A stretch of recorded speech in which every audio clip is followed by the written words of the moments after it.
London's News at 10, I'm Jason Rushworth. Delegates at the United Nations climate talks in Poland have been given more time to reach an agreement on how to enforce promised cuts to carbon emissions. The chairman of the UK's Independent Committee on Climate Change, Lord Debon, says the issue of compensation for poorer countries affected by global warming remains a source of contention. Some countries are being particularly damaged by climate change, like these little islands in the Pacific, which are actually going to be overwhelmed and are having to buy land elsewhere for their population.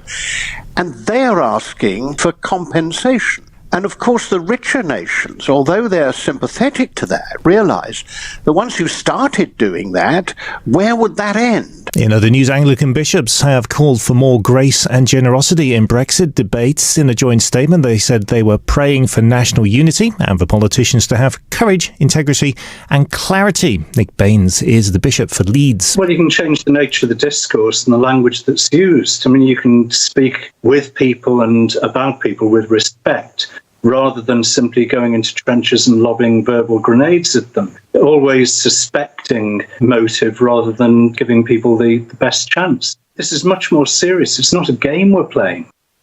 Here in London, residents in Hounslow have launched a community appeal for toys in support of local children in the borough who find themselves in need this Christmas. The charity That's a Wrap have just completed their first day of toy wrapping and distributing the toys. Nur Unissa Khan is the charity's secretary, and she says there's still so much poverty that goes unreported here in the capital. There is so much kind of poverty in our local area. The other side of the coin is that I feel like so many local residents don't really have an opportunity to engage and understand that issue much. And so that's why I think That's a Wrap is such a good way to bridge the gap between local need and local residents who are able to give their time and maybe donate items to people who are in need in their own community. It's been a big day in football. In the Premier League, Crystal Palace recorded their second home win of the season when they beat Leicester City by 1-0. Spurs stay in the third place in the table after they defeated Burnley by 1-0 at Wembley.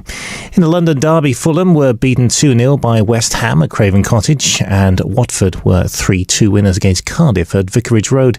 In the Championship, Queen's Park Rangers turned to winning ways with a 2-1 victory over Middlesbrough. Hull beat Brentford 2-0 to increase the pressure on the Bees boss Thomas Franks, and despite a late comeback, Millwall were beaten 3-2 at Preston. And in League One, the Charlton are now 4 points off the second place as they beat Wimbledon 2-0 at the Valley.